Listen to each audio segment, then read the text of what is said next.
Yeah. No, man. No, but it's not 2010. Is later than that? Or it could be earlier. I mean, who knows, right? But it's not 2010. Oh, so they're longer than that then. I didn't say that, did I? Because if not 2010, I know you're there more than 10 years. Um, yeah, that's probably true. I mean, I think we have to Would I calculate it. get a second guess or don't? I listen. You can get it, I guess. But the interesting thing though, why don't we make it an easier thing and we'll find find a better question. Yeah. Now the thing is, right? You're talking about Ask the me. tickets for the Black Eyed Peas concert, Mm-hmm. and I remember the first time I heard the name of the band, and I thought I like Black Eyed Peas, and my friends around me obviously realized that I was talking about the food, and they were Mm-hmm. talking about a group. I didn't Mm-hmm. know. So what is you are you very familiar with their music? You're a great fan of their music. What are some of your favorite songs? My favorite Black Eyed Peas song. Yeah, Um, yeah, man. I mean, you sound like you are like an awesome fan. yeah. Cause you see, if I got the tickets, I would just sell them. No, I just kidding. I wouldn't do that. So, what is like? What are some of your favorite Black Eyed? Is that your Black Eyed Peas, right? Songs. When I was saying check it out. Check it out. Mm-hmm. Yeah, you see that Google thing? That one of my favorite song. Check it out. You don't know that one? No, no. If you sing it for me, I might recognize it. I tell you the one I like, right? I just under that one, but I can't just get enough. That the one I love. That one there too. How'd I go? How'd I go? Oh, can I get enough? Me no, me not be singer swirling. Come on now. I've been drooling for this ticket. Oh God. Hey, listen. There's two things about me that you will learn if you didn't know, but obviously everybody. Mhm. I love life and I love people, right? Yes, I know. And it's just so good to be able to laugh because levity brings so much. You know the song, I think, and I'll ask my good friend across. I didn't realize it was them. The children used to watch a thing with some little You buggy don't know that creatures. song, Starry? Uh, I n- just can't get enough. I that's part of my just mantra can't in get. life. Yeah. That one I was the one of Black Eyed Peas song. My favorite. Just can't get enough. Yeah. You talking about the music? I thought you were talking about. No, Yeah, I, the I, I song, my just messing. favorite I just song. Just can't get enough. Yeah. So you because asked me, you know. yeah, no, I did. Because like Yeah. when I go to the buffet, I just can't get enough. I mean, like especially of the dessert, the chocolate in particular, the darker the So better. you're chocolate now. You hear? Yeah. Ah, man, ah, man. Mhm. Well, no, it's who knows? I tell you what I'll do, right? Mhm. Cause you're looking for 4 tickets or one. For me, my partner, two tickets there. Two. Every show, every other radio station give it two tickets for Yeah. they and their partner to go. So you know what? Maybe I can reach out to Mr. Hard as the executive director for the Tourism Association, and then of course they have the Taste of Cape on the next day, right? So this is good promo. Maybe what he'll do, he'll give us two GA tickets, and we can get them across here, man, so that you can enjoy it. Let me see what he'll say. How about that? So you're gonna Yeah. Let me ask him. I mean, I'm not gonna put him on the spot so much like in public, but it's about promotion, and he has shared yesterday, as he did earlier, but mm, with us, how much it takes to put together any kind of production and a group as popular as they are, just to arrange all of the logistics, get all the coordination, get all the people in place. It is certainly something that to marvel at. Now that it's just days away, I think mhm. the attendance of a few thousand people. Hopefully, we can get you to be two amongst them. Let me reach out to him. Give the good job on the other end of the line. Some My phone contact number. details. Yes, Yes, yes, yes. sir. And let your partner know. We only call Yes. you for business, okay? We're not intending Okay, that. don't worry. He won't get jealous. Okay, Well, I don't okay. know, but if he does, right, the guy Yeah, that he must come after is Paul Akal. He's tall, he's handsome, he's muscular. yeah. Leave the little short ones like me alone, okay? Okay. So I'm No, gonna give thank you so much. I'm gonna give his time to come on so I could give Yeah. his He's gonna number. once you just stay online. He will take your particulars and no promises other than I will ask. Yes. All Okay right. then. Thank you. No, you're most welcome. And this is the love, the life, and laughter that we can have. Let's celebrate today. Only because many people say, "Oh, it's a Wednesday. It's a hump day," and I thought, well, what does that mean? Well, we just don't want to get through it. We want to make it matter, make the day much better because we are making a positive contribution.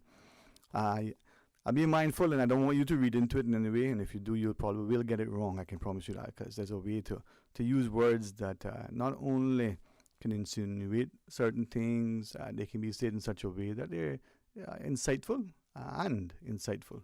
There's a difference in the words, maybe say the same, huh? Slight spelling, but certainly significant difference. I had a great friend who, repeatedly, made an effort to contact me, and I was so grateful because, some days you don't realize how important it is for people to remember you, right? And where they are, they may be detained and probably can't get to the phone as easily. They may be so busy with their work. And in the Cayman context, we have seasons. There's the audit season. If you're in the accounting sector, there's seasons.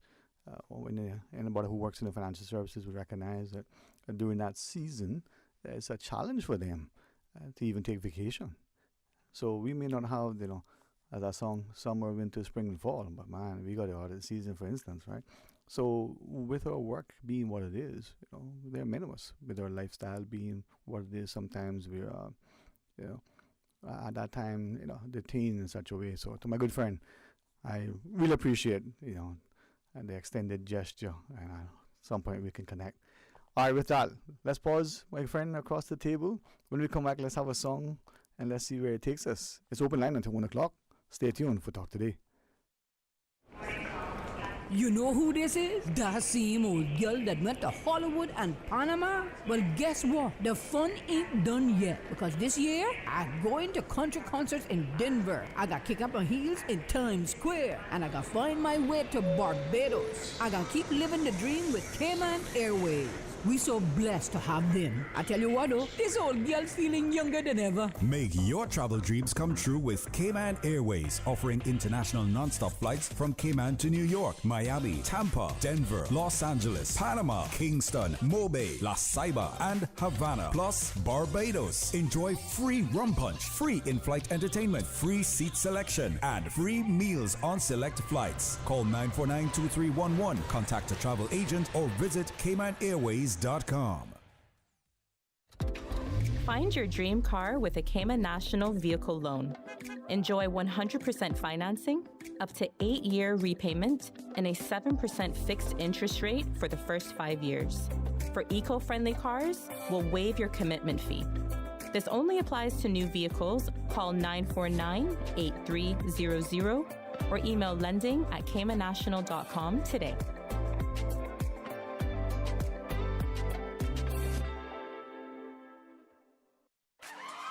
Digicel has teamed up with Capella. We're giving away tickets for you and a friend to attend Cayman's biggest music festival. Win 2 Capella tickets. Simply activate a 30-day Prime Max plan or be an active postpaid customer and you could be our lucky winner. Don't miss out on this epic event. Go to your nearest Digicel store today or the My Digicel app for your chance to win. Digicel. Better connected.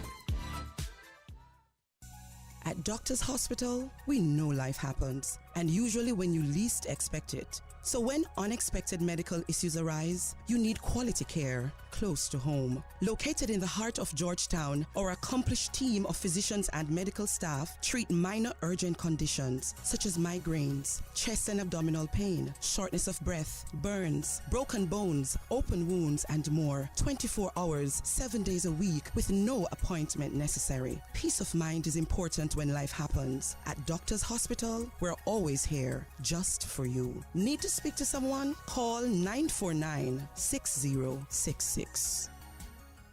Hey there, K-Man. Have a few minutes to spare? Your Ministry for Housing has just launched the public survey for the Cayman Islands Housing Policy and Strategic Plan. We are all about making our island home even better. We need your help. It's your thoughts and ideas that will shape our housing policies for the future. Your voice matters, and it's easy to get involved. Just visit cihousingplan.org and let your voice be heard. Plus, you could catch some cool gift cards just for sharing your ideas. Don't miss out. Open through April 16th. Head to cihousingplan.org or go to the Ministry's Facebook, Instagram, X, or LinkedIn now and be a part of the conversation. Your input matters more than you know. Let's make Cayman's housing future brighter. Together, your voice, your future. Take the survey today.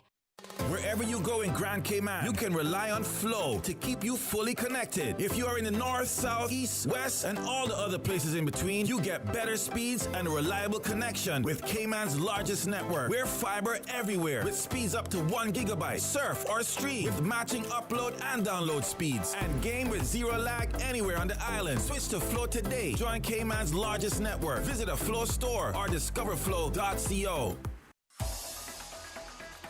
Radio Cayman's Talk Today.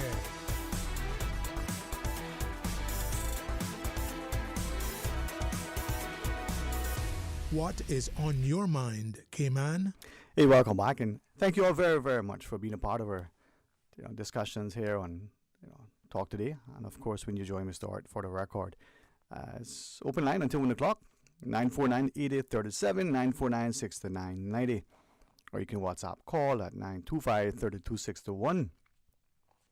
1 o'clock, Mr. Wakri, as the Director of Education Services, together with the Acting Chief Officer, Ms. Lynette, will join us, and their the Senior Manager for Data and Testing Services, Mr. Wingrove Hunt, will join us to talk about the Education Data Report for 22 and 23. We got a chance to chat with them and see our perspective. Then 2 o'clock, you want to know more, you have to stay tuned. But let's have some discussion about what's transpiring. It's, as you recognize, April midstream. The phone lines are open, and if you wish to call, we'll take the calls at 949-8837 or 949-6990, and then WhatsApp call at 925-3261. Of course, you can send something through for us to read if it's your preference, and we'll do so. We want to make it meaningful. Let's take this call. Hey, welcome. Thank you for calling. Still in Dwayne. Hi, my friend. How are you today? I waiting on your call. Yes. Don't do me that, man. No, my friend. When I had called you, when I remembered it, I'm like, only 2 people up this time, and me and you. So let me not call you this time. Well, it's interesting because, on a serious note, how do I get into this? Because we're great at promoting people that come to Cayman, and that's good. That's a good thing. And when you notice the lineup, it's more like we're the venue than the benefactors. I kind of say that for this reason. Because I've noticed over the years what has been happening with concerts. We probably get like the side stage where the great acts get the big stage, and that's okay. That's what has been happening. But more as we move into time, is more less of our talent and more of the incoming artists. And that's just the format, and that's what it is. But if that's the format we want to conduct, then you can keep it like that. When I said that I needed you to call me back, I actually mean that. No, I do. I'm actually checking to see. I knew I had your number. I'm looking for it now, and I don't have it. The interesting thing is I'm saying that I don't. Certainly, I'm not saying you don't take me serious enough, but I don't think we take ourselves too serious. I'm glad you shared that, because I want to ask you about that in a second. Yeah, because I mean, I'm not trying to give away myself, but we have an album that we want to promote. We want to come on and speak about the album. And just do a self-promote. If you guys need us to do a financing, we can do that too. Yeah, remember. But there hasn't been a response back. And I see the promotion of externals. It's kind of a quandary that you have to speak about it, because I can't get a chance to get into the studio to speak about me as a Cayman and what I'm doing. You remember way back when, right? In the early days, I had you on this show with us, just the two of us. You recall the discussion, the invitation? Every one of them. Right? You sat to my right and we chatted. Now I won't get into all the transpired, right? And to your point, we're probably not taking each other nor ourselves seriously, or serious enough. We're probably not, and this is my view, looking and valuing ourselves nor each other, yeah, sufficiently. And you are probably right when you say that we may offer to others greater concessions, whether it's the physical, financial, and other concessions that we see Or with governments do. talent. All right. Yeah. But we also, in that, we could put the word accommodation. We pave the way. We provide assistance. We give access. We make introductions for the stranger, for the newcomer, more so than we would for our own. Right. I also I'll tell want, you what. yeah. Well, I tell you what. This is a grace period Mm. because we come in next weekend, right? And if we can set something where we can come and talk to Cayman about Cayman and the talent that's being produced here. Right. Not you see, I don't want to talk too much about the talent because there might be a jealousy streak or some kind of we've been down that road. But we want to come and say, yo, look, this is what we've been doing. This is what's produced here. And, we can stand side by side with some of these folks once we have the right gear, the right engineer, and the right focus group. But it's also, too, I mean, there are a number of things that I think we need to recognize, right? And that, like you said, when we are, the individual, very serious about our craft, when we are very serious about our approach to something, some people say, man, you're too serious, right? Or when we take somebody seriously, or for whatever reason, we are allowing in the Cayman context. And I would normally pose it as a question, but I'm going to pose it directly as a statement. We seem to be allowing what we say to one group as a compliment. That same word from that same person is said to the Caymanian in a negative. All right? And when we advocate for our own, or when we get up and make a stance and champion our country, we exhibit national pride. In every country, amongst every people, that is something that is seen as a must, as, a symbol of who they are. But we allow people to let it be castigated as xenophobic. Let it be said and shared that you're anti something because you're pro-Cayman and pro-Caymanian. All right? And I'm watching it unfold in a space where, when it comes to nationalities, we'll join others in castigating some, but others who are not Caymanian, it's okay, they can get, an easier pass. Why is it that it doesn't apply across the board to all? You follow me?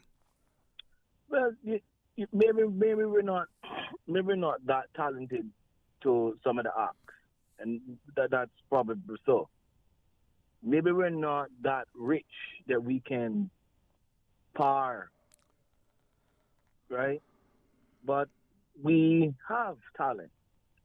We have enough sense that we can put things together that can make sense and distribute it. Mm-hmm.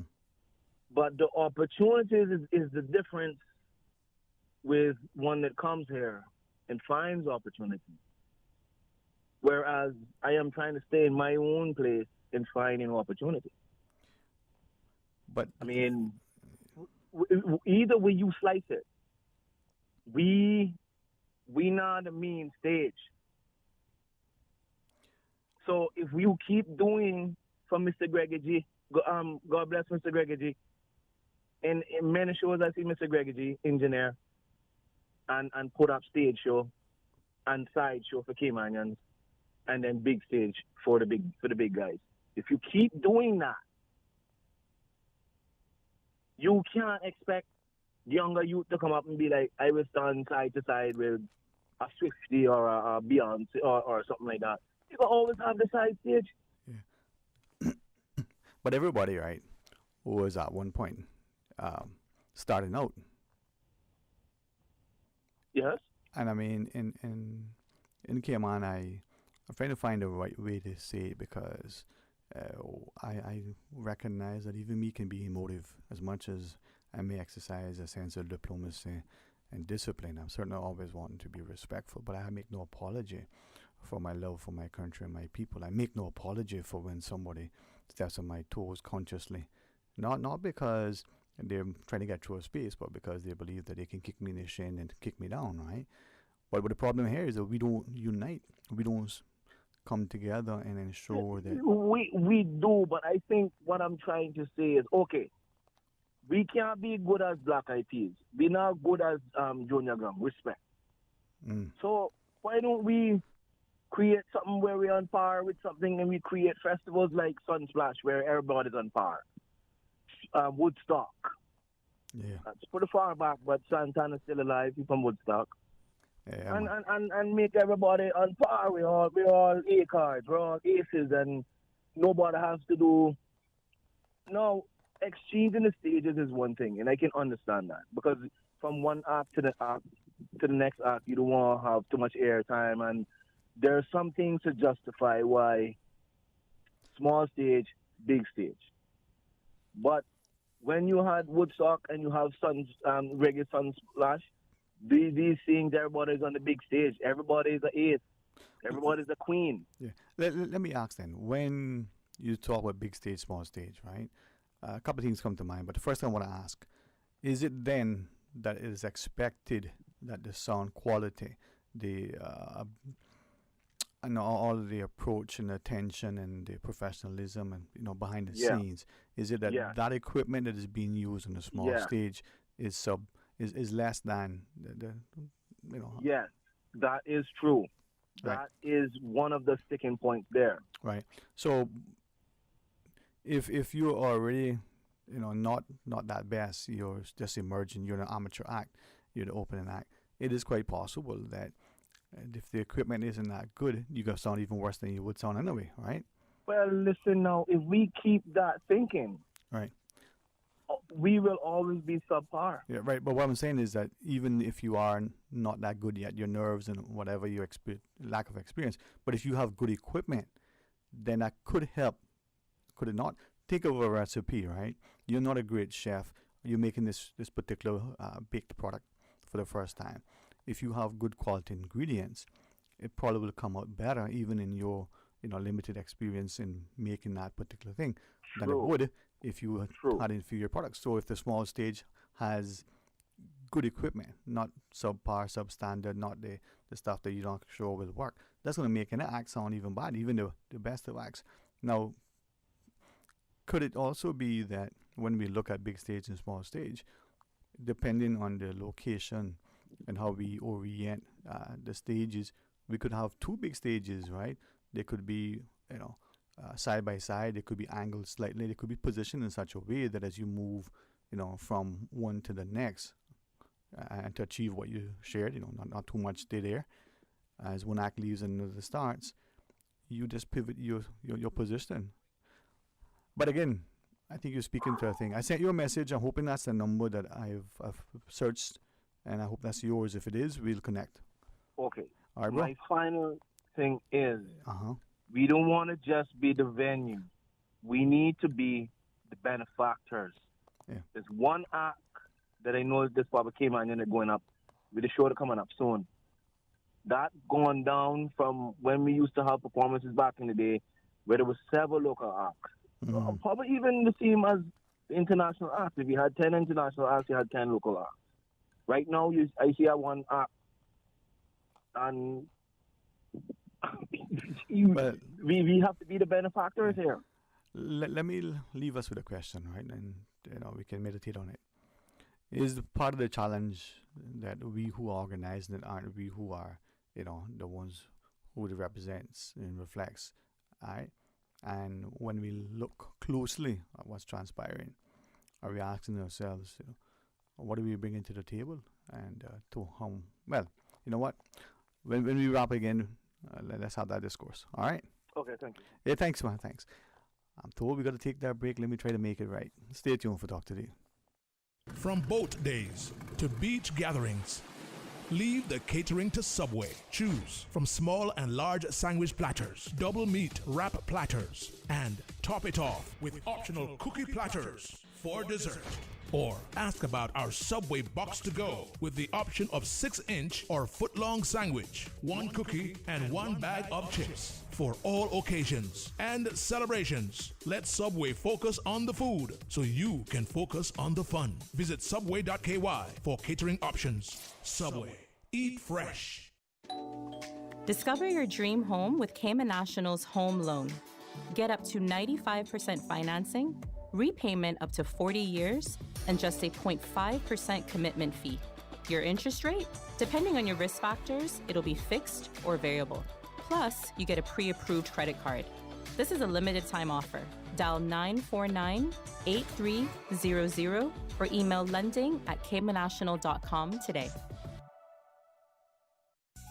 At Doctors Hospital, we know life happens, and usually when you least expect it. So when unexpected medical issues arise, you need quality care close to home. Located in the heart of Georgetown, our accomplished team of physicians and medical staff treat minor urgent conditions such as migraines, chest and abdominal pain, shortness of breath, burns, broken bones, open wounds, and more. 24 hours, 7 days a week with no appointment necessary. Peace of mind is important when life happens. At Doctors Hospital, we're always here just for you. Need to speak to someone? Call 949-6066. Did you know that you can send money transfers to financial institutions anywhere in Jamaica with JN Money? You mean I can send money straight to my account and cut out the middleman? Yes, that's exactly what I mean. You send your own money to your own account, giving you peace of mind that the money is in your account. JN Money Transfers to Financial Institution is another convenient service offered by JN Money. You can have this done from any JN Money location. Deposit your money straight to your account without the hassle of asking someone to do it for you. JN Money Transfers to Financial Institutions, making life easier. You know who this is? That same old girl that went to Hollywood and Panama? Well, guess what? The fun ain't done yet. Because this year, I'm going to country concerts in Denver. I got kick up my heels in Times Square. And I got find my way to Barbados. I got keep living the dream with Cayman Airways. We so blessed to have them. I tell you what though, this old girl's feeling younger than ever. Make your travel dreams come true with Cayman Airways, offering international non-stop flights from Cayman to New York, Miami, Tampa, Denver, Los Angeles, Panama, Kingston, Mobay, La Ceiba, and Havana, plus Barbados. Enjoy free rum punch, free in-flight entertainment, free seat selection, and free meals on select flights. Call 949-2311, contact a travel agent, or visit CaymanAirways.com. Start your day in the know. Don't miss a beat. Radio Cayman's 7 a.m. news keeps you informed every Monday through Saturday at 7 a.m. Brought to you by Cayman National, proudly serving the Cayman Islands since 1974. Radio Cayman's Talk Today.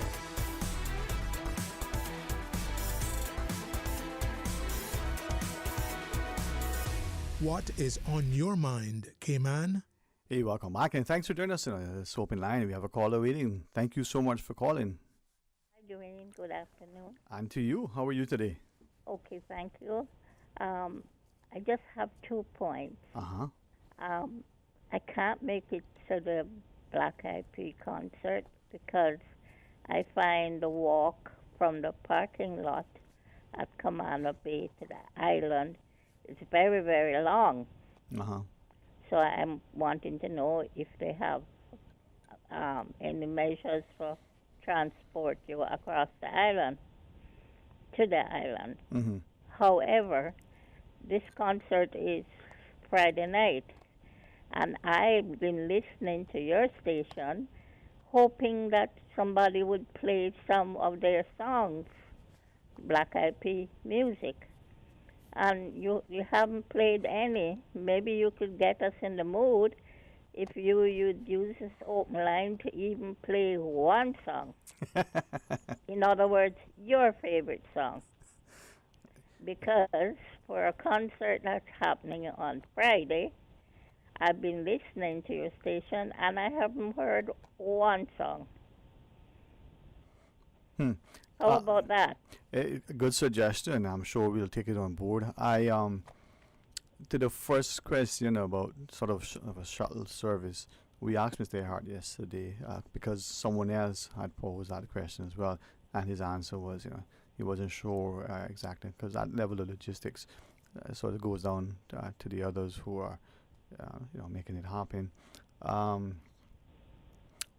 The second thing, our guys, we program and play some excellent music. That's what I knew yesterday because I was told they would play some on the 3 o'clock session, and they didn't. Now, are you a huge fan? I've been over to Commander Bay many times, and that walk is really long. Yeah, so I'm hoping to go in my backyard and listen to some of it, or drive to the end of my subdivision and listen to some, because, there's none being played to promote, So I'm hoping you could play even one song. Well, I appreciate you asking me to play it versus trying to sing it. So, But you do have open lines, so you could spin one. That's where you are who you are. We will probably have to take down that advice, man, more likely. It might be the closing act. Anything else you want to share with us? Yeah, just do it. Just do it, huh? Thank you, Mom. Thank you. All right. Let's take this other call as we go up to the headlines at 1. Welcome. Thanks for calling. Yes. Hi. Good afternoon, Mr. Moderator. What do you say happening? When I was growing up and they say what happening, they say monkey kill the captain. You remember that one? I hear it before, and I also heard that monkey got one wife more than one time, too. Anyway, thank you for taking my call, sir. Thank you for taking time, my friend. I am calling from the relegated position of a little side stage in the corner. Not a grand stage, one little side stage in the corner. Nobody can see it. That we're calling from, sir. Don't worry about that, man. Don't worry about that. Worry? Oh, those that have gone on to the other side, may their souls rest in peace. I am calling to say that we're very happy that Richard Barnes is right now, as I speak, at the BRAC Library, speaking to a very small and intimate crowd of Brackers right now as I speak. He was at the BRAC High School this morning. Yesterday he was at the Clifton Hunter. The day before, John Gray. Very thankful that the Boys to Men, Alex Panton Foundation, and the National Drug Council have come together to bring Richard Barnes to the Cayman Islands. Right. And we want to invite everybody in West Bay, the West Bay community. There's a town hall meeting that's going to happen at the Johnny Cumber Primary School at 7 o'clock Friday night. It's free, and we want to encourage all West Bayers and all residents that live in the Republic of West Bay to come out and hear what he does say, because it's a very good, man. Quincy, if I might ask you, because you're, as you know, I say publicly and privately, incredibly intelligent. You're aware, you're involved, you have a kind of in heart. There's a growing perception in the Cayman Islands that we're seeing more and more drug use. We're seeing more and more of our people, as they say, on the streets, right? If it's okay to ask you, what is your perception on the BRAC? Are you seeing that? Is it getting less? Is it getting more? What's your view in terms of both the increased drug use or the idleness, as our grandparents would talk about? How are you seeing it on the BRAC?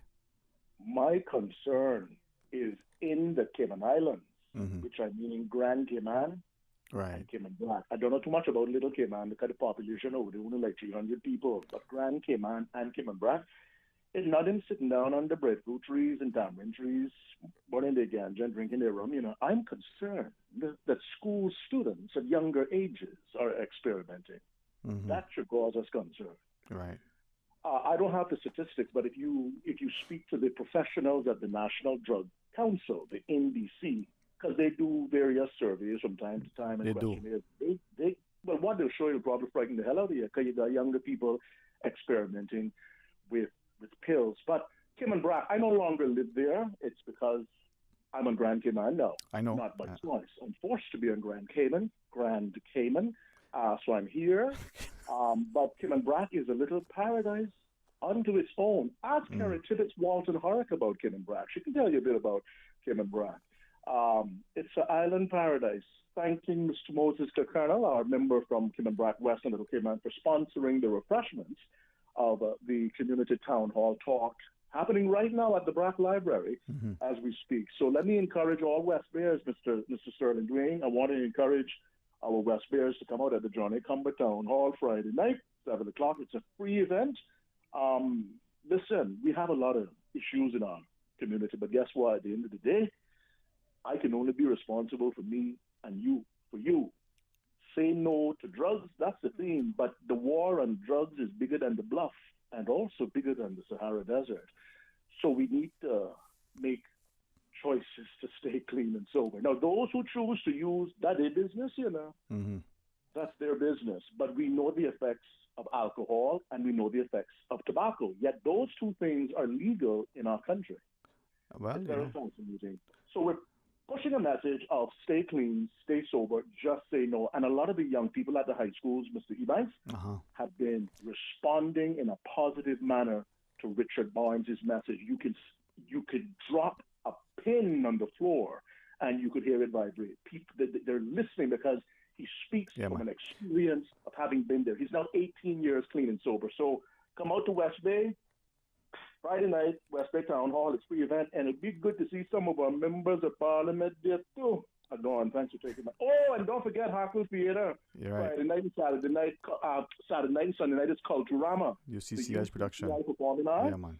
They're howling. So support our performing artists in the Cayman Islands, because look here, when I grow up, I want to be a performer. I just took a look here. I want to stand up on one little side stage. I feel like a piano, not going nowhere. I go on. Thank you, man. Thank you.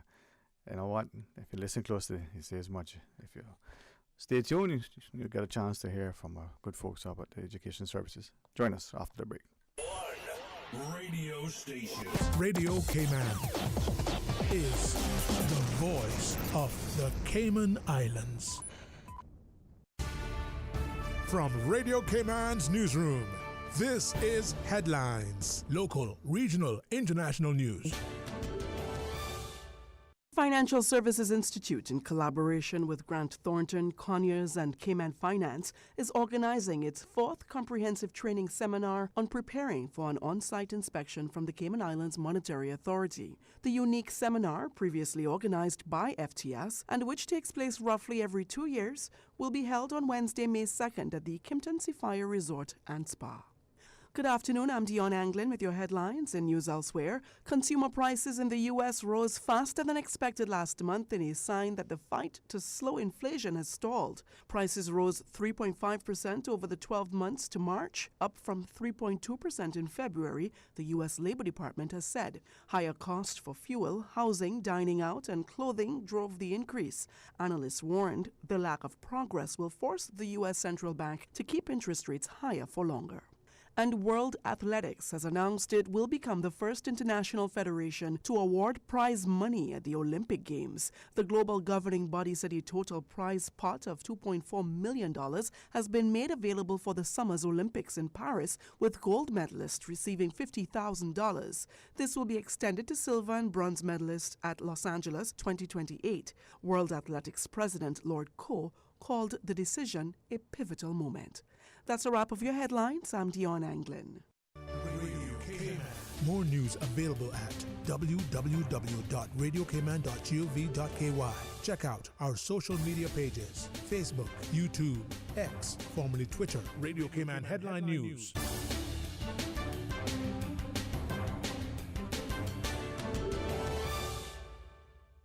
HSA's Urgent Care Clinic is now open 7 days per week to serve you better. Visit our dedicated team at Urgent Care Monday to Friday, 8 a.m. to 8 p.m., and weekends and public holidays, 11 a.m. to 8 p.m. No appointment necessary. If you are experiencing non-life-threatening symptoms and conditions such as the cold and flu, sprains and cuts, earaches, nausea and vomiting, visit Urgent Care's walk-in clinic at the main entrance of the Georgetown Hospital, now open every day. At HSA, we are committed to caring for you.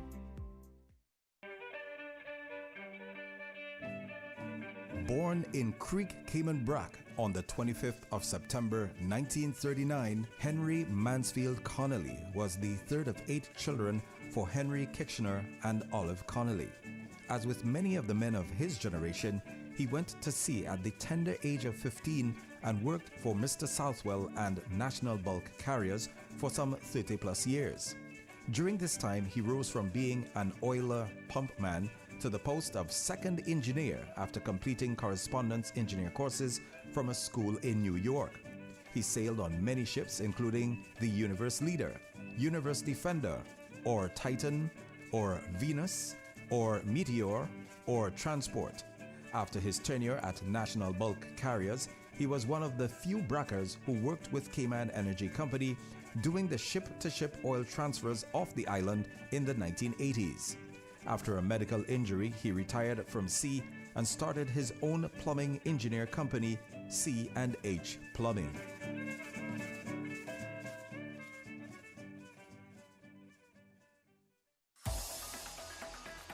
Radio Cayman's Talk Today.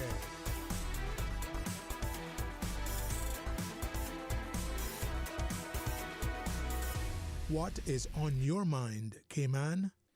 Hey, welcome back. Thanks very much for joining us. And I always wanted to have an opportunity to share and learn more about our incredible education system we have. So the Acting Chief Officer in the Education Ministry, Mr. Lynette Monteith. I still want, with the greatest respect, I can't ever look at you and not see the agility, the elegance of you on the netball court. Just amazing, even now. Thank you. I think that's what inspires all of our players, because they look at you, they see an educator, but they'll also see someone who is quick to be in the stands, a spectating champion, but that fierce competitor who will want to make it happen. Right, they are so competitive in the sporting arena, in the education field as well. They go hand in hand. Yes. They go hand in hand. And that's what it is. And I thank you for emphasizing that, because I think sometimes we fail to appreciate that competition is good. Healthy competition. Floating tide, they say, raises all ships, right?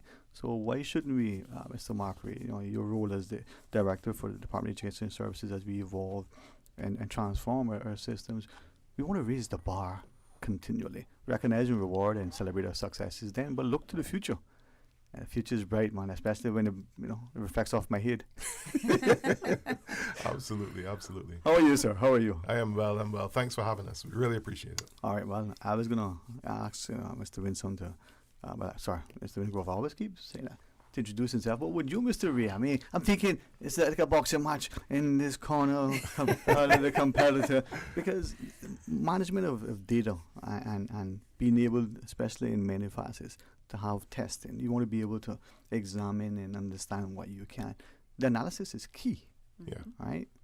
Absolutely. And sometimes we see things we don't understand. So I want to get into that as we look at the data, but would you do the honors introducing your senior manager, or you want him to do it himself? I'll let him do it. Oh, yeah. Absolutely. Because he's more than capable. Well, you know what? I had that what if scenario when you're doing your computer programming. So he's going to give it to you. All right, Mr. Wingrove. Yes, Mr. Wingrove, tell us about yourself.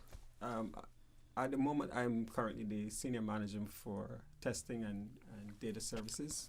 So I generally deal with the metrics coming out of the education system. Yes. And I want to come back to that, because that's something that's key. Getting timely, accurate data, analyzing it, understand it, applying it, and from that extrapolating what future trends could be like, right?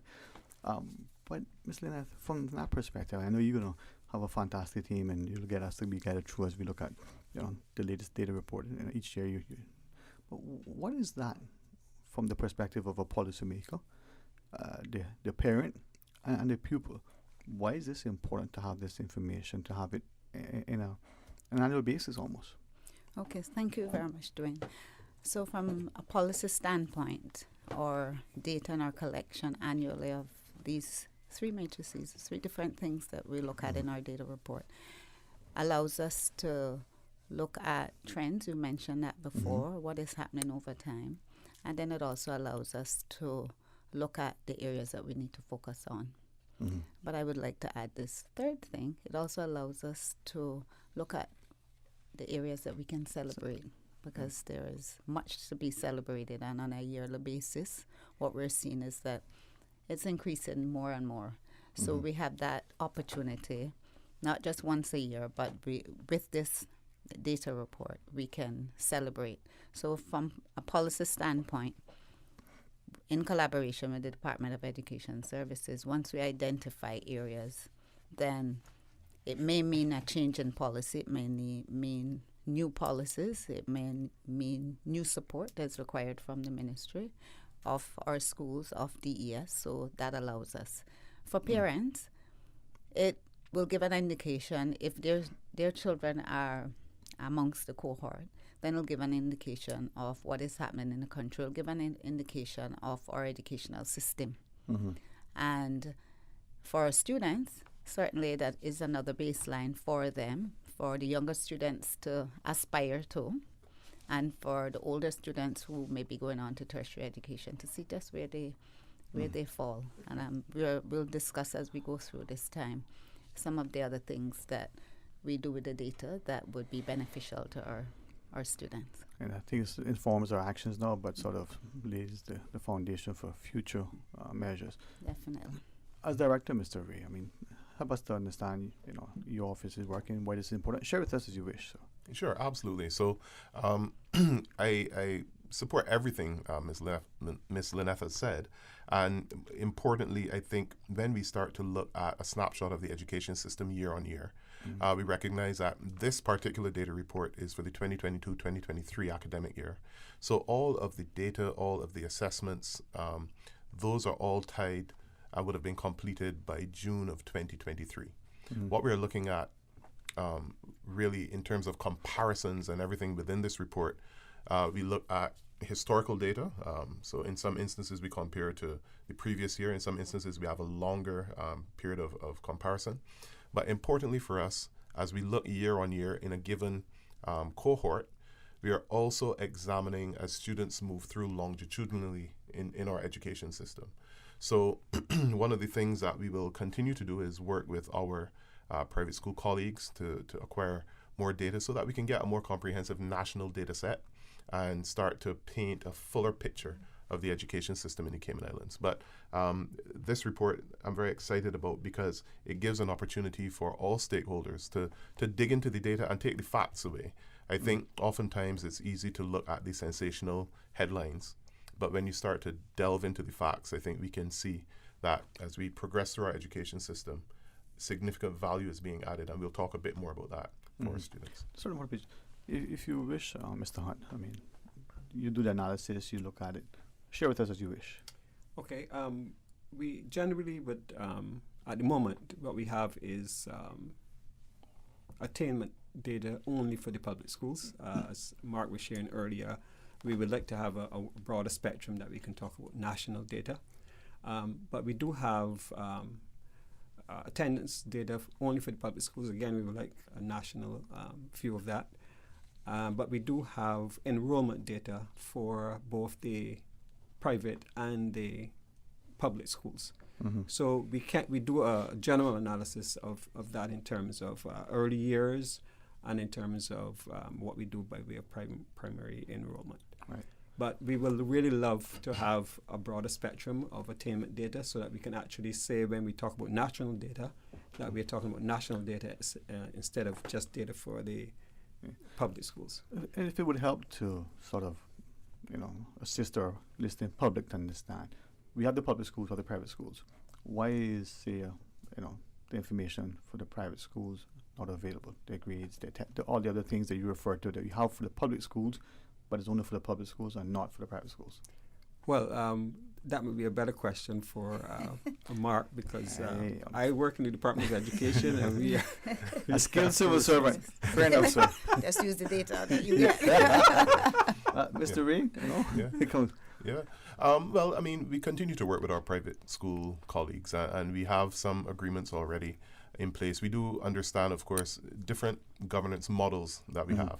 So we have the Department of Education with responsibility for compulsory education in the public sector, but private schools are governed by boards and by different structures. So it's really understanding from the different governance bodies how we can liaise with them to have access to data, which, and of course we'll anonymize it so it isn't, revealing any private information about anyone. But it's an ongoing work in progress. We have schools who are ready to come on board. We have some who are a little bit more hesitant, but it's just understanding the benefit of doing this to everyone. Right. And I think once that's clear, we'll get our colleagues on board. Okay. And we have legislation that governs education in our country. And does that legislation apply to all schools? Yes, the Education Act and the Education Regulation applies to all schools. And you will see in there that the Minister of Education has oversight of private schools. Mark mentioned having governing bodies, school boards, etc., in the private schools. So that puts a little different spin. But also we have private schools that follow many different curricula. Right. And in order to report the national result, we have to have some means of measuring so that we're speaking apples and apples and not apples and oranges. So that is some work that is ongoing as well. But I'd like to just say that the production of the data report is our means of being really transparent. So we're not taking the not so good results and hiding them under the table and just publishing the good results. It's about being transparent so our populace can see exactly what is happening. And just to remind our public that we are measuring 2 key stages. So we're not speaking about all of the year groups. We're speaking about those students at the end of Key Stage 2 that are our Year 6 students, those transition into high school. And we're speaking about our Key Stage 4 students, that's our Year 11 and Year 12 students. So those are like 2 benchmarks that we're looking at, and that is what that represents. So at those 2 key stages, this is what the data report is highlighting.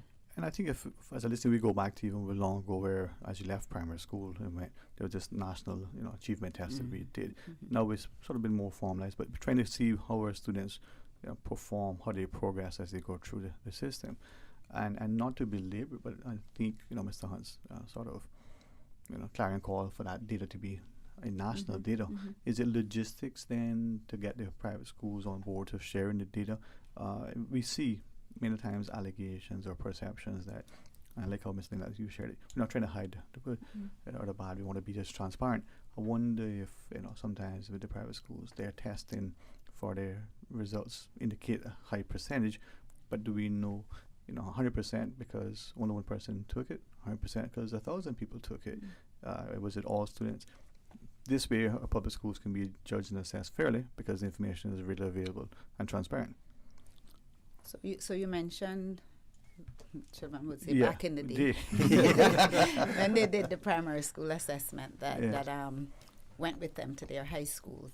Obviously, when we went to a comprehensive system of education, that was demolished. Other Caribbean countries still do exit exams. So it is about also looking at that process to see if there is something that can be universal for all schools, whether it's public or private. So that's another consideration, and that's another piece of work that is being done. Obviously, we would be in collaboration with our private school partners. So I think that is one of the ways to kind of level the playing field in terms of assessment and what they mean. Yeah, and just to piggyback off what Ms. Lynette was talking about, in terms of the exit examinations and they're in many other Caribbean countries, they're used as the means for determining the transfer from primary to secondary. And for us, we don't go by that. We go by our catchment areas. So those sort of assessments do take on a much higher stake than I think might have been originally intended. And one of the things that we are looking at here in our government system, we're looking at the types of assessments that we undertake, the quantity of assessments as well, and we're making sure that when we do an assessment that the value that's accrued from it, whether it is to inform teaching practices and interventions or whether it is to identify where students actually are from an attainment and progress standpoint. We want to make sure that we are doing the best by the students and make sure that our teaching and learning staff are in a position to accurately validate and verify information that they receive and take the actions appropriate. Now, when I was looking at it, and many of us, we love data, statistics. Some of us, we get, scared. Just as we set the stage, is it then that as we look at this, is it the practice in most jurisdictions that the data on education is national data? Or is it that, and I'm thinking when asking that, how do we compare ourselves and our performance to not just the region, but to global standards? So 2 parts, Mr. Ray, to your knowledge, our statistics from other jurisdictions tend to be national data because it encompasses all of the education institutions at the primary or secondary? Yeah. So typically we will have countries that will try to report nationally. Larger countries, you might find reports coming by region or by state and those types of things. We have been in a position to assess some of our key stage 4 data against regional returns from CXC and also against some of the GCSE results out of England. And that's contained in the data report as well. And it's quite interesting. And when we get into the deeper conversation around the actual contents of the data report, we can speak about it there. But we match up and exceed in many instances across the key areas that we're looking at, what we're seeing at the region and what we're seeing in England as well. Okay. And I think, having that now, many times I think parents probably are ill concerned in some respects with these things, but they're demanding outcomes which are appreciated, and that there's that partnership that we talk about often. And I think attendance would come in, but also attendance and participation. So what sort of things, what sort of metrics that we're looking for when we're looking at our education data report? I think, Mr. Wingrove, if you want to speak to some of the trends. Yes. Yeah. So we have tracked and monitored attendance trends. We have tracked and monitored enrollment trends. And we have tracked and monitored attainment trends. So when we look at the enrollment trends, we start all the way from EEC, early childhood education, all the way through. We find that for EEC, or early years, we're finding that there's a higher percentage of kids being enrolled in EEC. So that means that parents are paying greater attention to the fact that you need that early development in terms of readiness for primary education. So we find that those numbers are increasing. We're finding that government is have a higher stake now early in early education. That is that we add in early childhood centers into our government schools as well. So that is tracking as well. And then we have our primary enrollment. We're finding that as well is increasing slightly.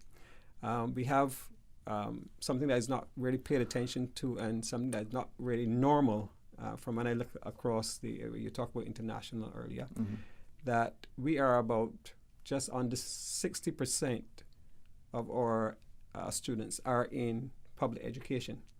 So you have on average 58% of our students in public education and 42% of our students are in private education. So when we are speaking about our day report, we are actually reporting on that 60% of our students' population. And if I can interject here as well, one of the things that we are blessed to have in our government education system is the fact that we have students coming from all backgrounds, all socioeconomic backgrounds. The students that we take in also present in various ways. So you will have additional learning needs, special education needs. And this is a feature for all schools, but we are quite uniquely poised that we don't have any desire to refuse. So we take, as they come to register, we have obviously a prioritization list of who we can accept in schools in terms of Caymanian students, etc. But we are very blessed to have a mix of students, and it presents a good challenge in making sure that the resourcing is there to meet the needs of all students. Because even if we have one student being left behind, then that is a problem. And if there's no provision for them, either in private or in government, where do they go? So we're very thankful that we have that opportunity, and very blessed that successive governments have seen fit to fund education to allow us to Right. operate in that way. And with that, I mean, there were a couple of questions, but I want to ask in relation to the demographics that you referenced to. There's a law making education compulsory. We have 58% of our students in public education, but those demographics in the public system versus the perception what may exist in the private system, to what extent does that then translate into we looking at our students? Are we aware of a lot of things, their socioeconomic background, their educational readiness, whatever other factors that impact their lives? Yeah, so I can speak a little bit to this as well. When we have such a diverse background of the student body, one of the things that is really important for us is to provide a holistic type of educational experience for them. So, of course, we're focusing on the knowledge and the skills that they need to acquire. We want to make sure that they're good citizens, but we have to ensure that their mental wellness is taken care of. We have to make sure that if there's a need for a psychological assessment, that's taken care of. If there's a need for a social worker, that they come to the table. So what we do have are some fairly robust structures and procedures around how we support our most vulnerable and at-risk students when they present from varying backgrounds. So if you find that a child is coming from a home where there are severe needs, we reach out to our children and family service colleagues. We reach out to the social workers. We reach out to HSA if they need an eye examination or whatever the case may be. And we always encourage our partners to come to the table with us, because if we don't address the whole, sometimes elements of the whole can impact the broader outcomes for these students. Just want to add a little another point there in support of what Mr. Ray is saying here. Obviously, in looking at our provision, we also look at what barriers exist for our students, and we look to remove as many of those barriers as possible. So you would be aware of our free school meal program. Research has shown that if students or children go to school and they're hungry, it's difficult to focus, etc., etc. We also have our one-to-one laptop initiative, where when we had to lock down for COVID and thereafter a couple of years, those came in very handy, so that students who were at home and couldn't come to face-to-face instruction were able to continue. And even now, we've expanded. We're still suffering some respiratory illness, but that is not the focus anymore. But we're able to utilize those digital devices. Let's say if children are ill at home, for some reason they can't attend school, they're able to access their lessons. If perchance there's an emergency and a parent has to go off and take their child, they're able to access their lessons. So we have utilized those to expand how students can access their educational provision. We've also included additional support in schools in terms of students. Mark was speaking about those who have additional learning needs, having one-to-one interventions or group interventions to close the gaps that they have. Also having other assistants in the classroom to support the teacher to impart that educational knowledge.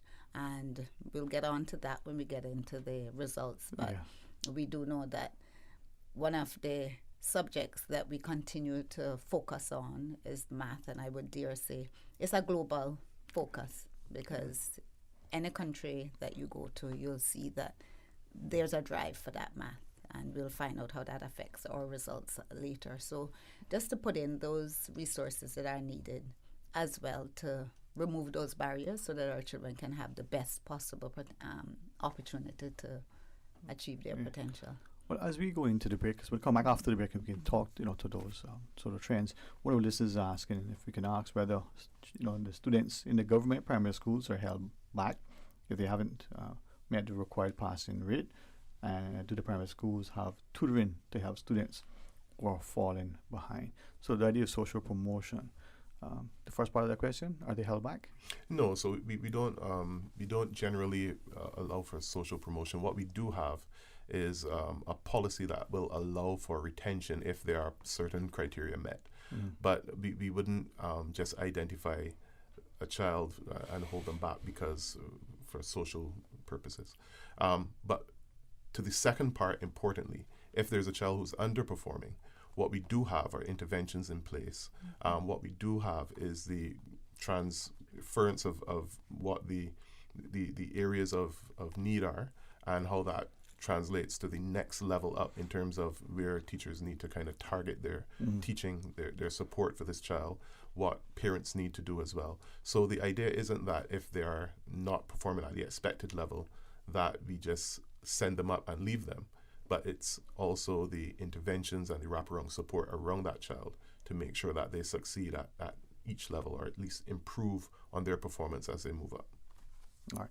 Well, when we return from the break, if we could get some of the trends, some of the improvements, talk about the math, and get into the meat of the report. Please join us right after.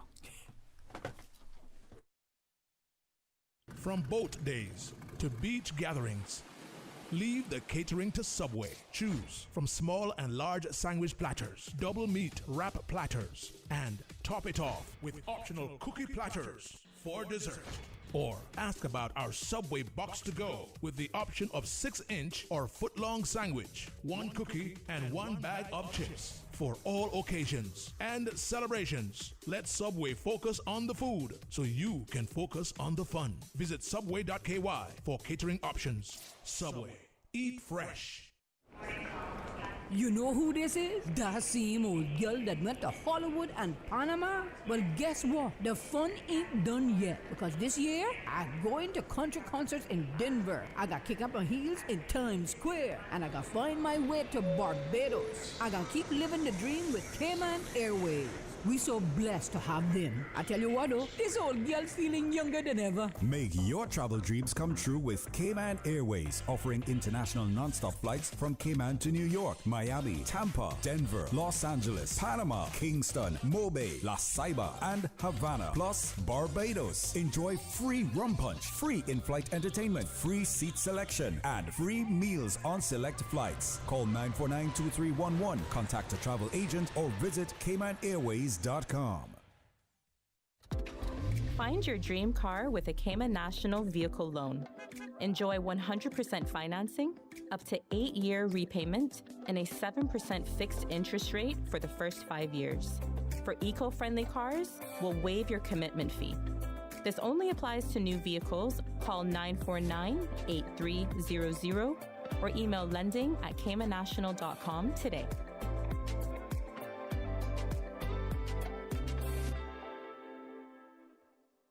Your dream home starts with a vision, and often inspiration is at the heart of that vision. Brand Source Home Gallery's in-house designers are here to help bring your vision to life. Whether you're remodeling or building a new home, Brand Source Home Gallery is your one-stop solution. Explore their kitchen cabinets, sinks, faucets, bath fixtures, tubs, vanities, and more. Let Brand Source's designers help and inspire you with your next project. Call 623-5000 and schedule an appointment with a design expert at Brand Source Home Gallery, Dorsey Drive, Industrial Park, serving Cayman for 50 years. At Doctors Hospital, we know life happens, and usually when you least expect it. So when unexpected medical issues arise, you need quality care close to home. Located in the heart of Georgetown, our accomplished team of physicians and medical staff treat minor urgent conditions such as migraines, chest and abdominal pain, shortness of breath, burns, broken bones, open wounds, and more. 24 hours, 7 days a week with no appointment necessary. Peace of mind is important when life happens. At Doctors Hospital, we're always here just for you. Need to speak to someone? Call 949-6066. This is Rakeem Lashley, and I work in the water and wastewater sector. I am concerned about the vulnerability of our island's sewage systems to climate impacts. Flooding is becoming a bigger concern due to rising sea levels and more intense rainfall events. This can compromise sanitation systems and put the health and safety of our people at risk, so protecting our environment and strengthening critical infrastructure are priorities. To learn more about the climate risks to our islands, visit www.gov.ky/climate change policy. Radio Cayman's Talk Today.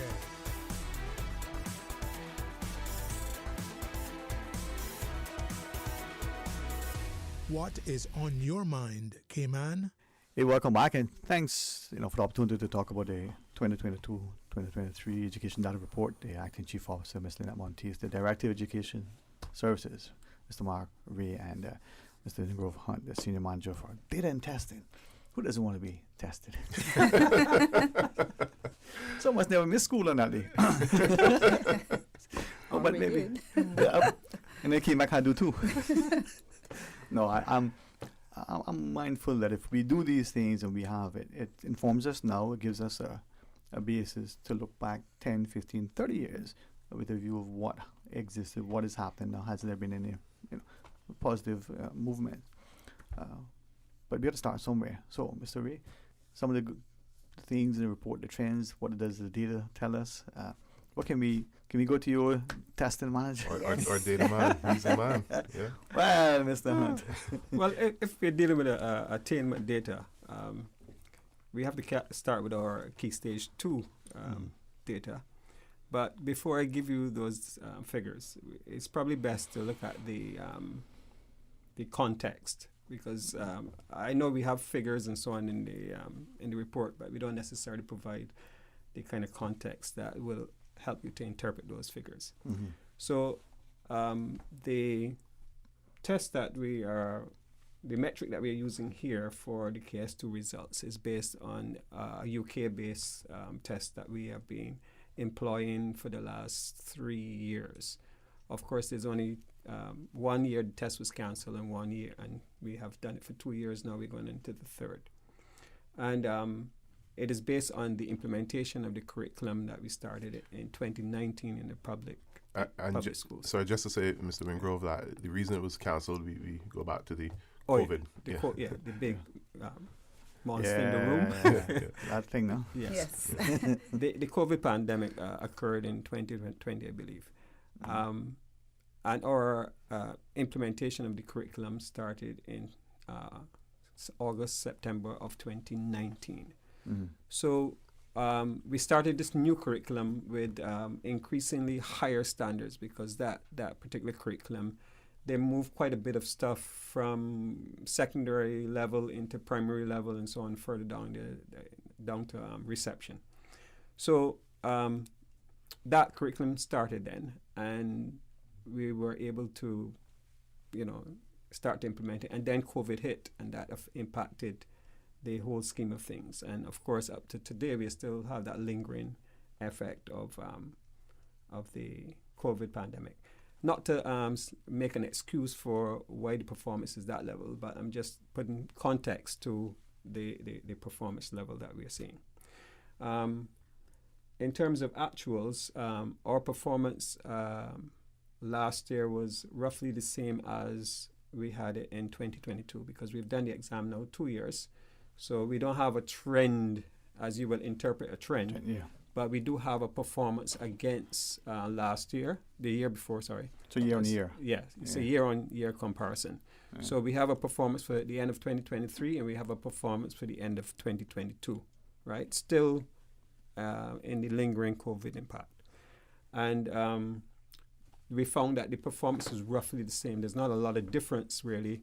Maybe a point here, 2 points here in the increase or decrease of the actual performances.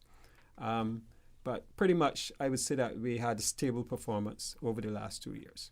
So this year now we're looking to see whether there's been a shift in that drive, given the the slowing off or the leveling off of the COVID impact. So we did see a stabilization at the end of key stage 2. Okay. If I might ask then, if you look at the size of the population, the student body, so you were 20, and 21 school year, 21, 22, 22, 23. Two things. Has the numbers of our students in the schools increased over the last few years? Yes, we've had quite a number. We have had quite a number of either transfers from private sector, or we have had a lot of new additions to the school, transfers coming to the country. Right. So, and they're all Caymanian, so we have to take them into our system. Are you sure that? No, I didn't want to ask that today, but since you referenced it. Well, we do have criteria for so they're not all Caymanian? They're not all Cayman. Okay, so I'm not going to be rude, but they're not all Cayman. All right, no. Mr. Reed, that's a conversation that I'll invite you publicly to come back on at some point because. But you could add, Mr. Hunt, that the students entering, we gave priority. Right. To Caymanians. Yeah. We didn't jump and leave. Right. Yeah. I want to ask about displacement and but we're just curious because while I was asking that, I wanted to confirm whether or not if the numbers have been increasing, to what extent, if any, impact on the larger student body could have on results. Yeah, it depends on when they came in, and because when they do come in, we will do some testing of them, of course, and we will put them where they should be, and then of course they will roll into if there's a exam at the end. If they come in a year prior, we assume that the curriculum is embedded, rightly or wrongly, but they will do the assessment, and then that of course. So we're fairly confident that they may not skew the results one way or the other. There may be a slight skew. Okay. Yeah. There may be a slight skew. Because as Mr. Wingrove is kind of pointing out, we're hoping that as we go through and we see the implementation of the curriculum, that at the end of Key Stage 2, at the end of Key Stage 4, we are getting students who would have had full exposure to the curriculum. Right. But if they come in between, if they didn't come in reception, for example, and they come in year 3, then they would have missed elements of the Key Stage 1 curriculum from our curriculum. The assumption, as Mr. Wingrove is saying, is wherever you've come from, you would have had delivery at whatever is the equivalent of a Key Stage 1 curriculum. But when we assess, we can determine where the gaps are and so on. And I appreciate it, and I think hopefully people who are at least somewhat familiar with the statistical analysis could see how that would be impacted. And I appreciate you sharing that with us so that we don't look at it in a vacuum and quick to castigate. We can see that there are other variables that could have an impact on outcomes. Yes, of All course. right. Yes. No one, thanks. So there's quite a bit of gap filling that we have to do because of the change, of course, of the curriculum that we had. And, of course, those persons that would be doing the testing at this stage would not have had a full 5-6 year rollout of that curriculum. So you're talking about people who had 2 years of exposure, maybe 3 years exposure, that kind of thing, to decide. So if you want the numbers, we can give you the numbers. Share with us as you wish. I mean, some of us like numbers, not just the ones who play on Sunday, right? And whilst Mr. Hunt is looking for the numbers, yes, ma'am. Just want to say, as we analyze data, we can analyze any set of data. Yeah. So you just mentioned a set that maybe later on we can look at to look at students who entered partway the year. But an important point that Mr. Hunt made was the amount of time that they've had to be involved with the curriculum. So those students eventually that would have had from reception straight through to year 11, that would be some interesting data when we get to that point to see. And obviously we'll have the data from years past to look at the trends. And that's where that trends come. Thanks so much. The educator always is the educator. What I was thinking about, so as we look at it now, we don't just take 1 year, 2 years, 3 years, but we can extrapolate, and maybe even in the demographics, you can look and see certain things. Children in a particular district, for instance, may be performing one way relative to another district. Children from, whether we have socioeconomic data, that helps us to inform what is happening. Mindful that we understand now that empty vessels makes the most noise, so that growler's stomach could impact learning and behavior. Different things that affect us, and we hopefully respond. Yeah, absolutely. Yeah. All right. So in 2022, the figure for grammar, punctuation, and spelling, it moved 1 point over to 59%. So it was 58% in 2022. It's 59% in 2023. Reading increased by 1 percentage point, so it went from 42% to 43%. Writing was about the same, 46%. Mathematics declined by 1 percentage point, and the reading, writing overall. So math went from 40 to 41, so it dropped 1 percentage point. Right. So those were the general results for Key Stage 2. Yeah. And that's and that would have been by June 2023. These are the metrics that we are looking at. So it'll be very interesting for us to see what this year's data report looks like, which will come later this year, early next year, because we at Key Stage 4, we do wait until the external exams exam results are back and they're verified. Any challenges to those are cleared up. So the report will come later in this year. We do find, though, that if we look for gender analysis, that the girls tend to be doing pretty much better at Key Stage 2 than the boys are, particularly in things like writing. The girls seem to be significantly, I have to use that word, outperforming the boys in that regard. But the boys do catch up a little bit in Key Stage 3. But I mean, even that, from statistical analysis, could point to societal preferences. Do we encourage our boys to read? Right. Does a read boy be perceived as, again, this is not just data. People need to see it as societal implications and norms. And some of the things that schools are doing are looking at, so for example, if we're talking about writing, we might look at the writing prompts that we provide to boys to give them writing prompts that are of more interest that boys would tend to lean toward. So a lot of what we're talking about at the end of the day, when we look at good teaching and learning strategies and quality first teaching, the planning for our students based on the data that we receive from our analysis, that will help to inform. So where we see boys are struggling, we recognize, well, maybe we need to use different writing prompts. Maybe we need to provide different areas of interest to pique their interest, to keep them involved in their learning. So these are the types of strategies that our teachers are utilizing. So the other data point that we track is in year 11.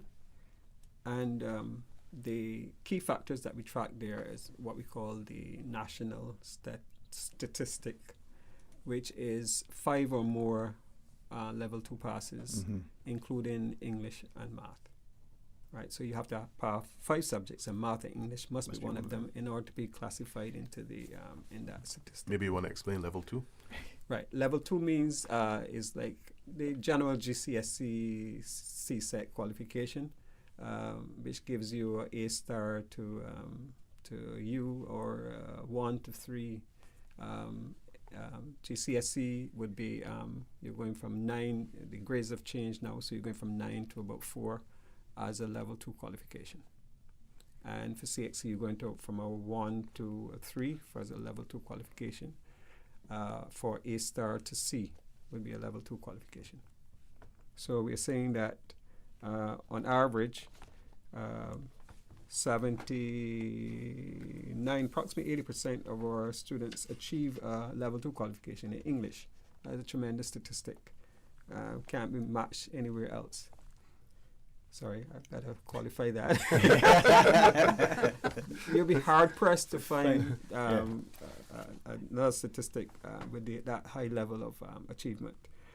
In mathematics, we're at 52.3%, which is not where we want to be, but that's where it is at the moment.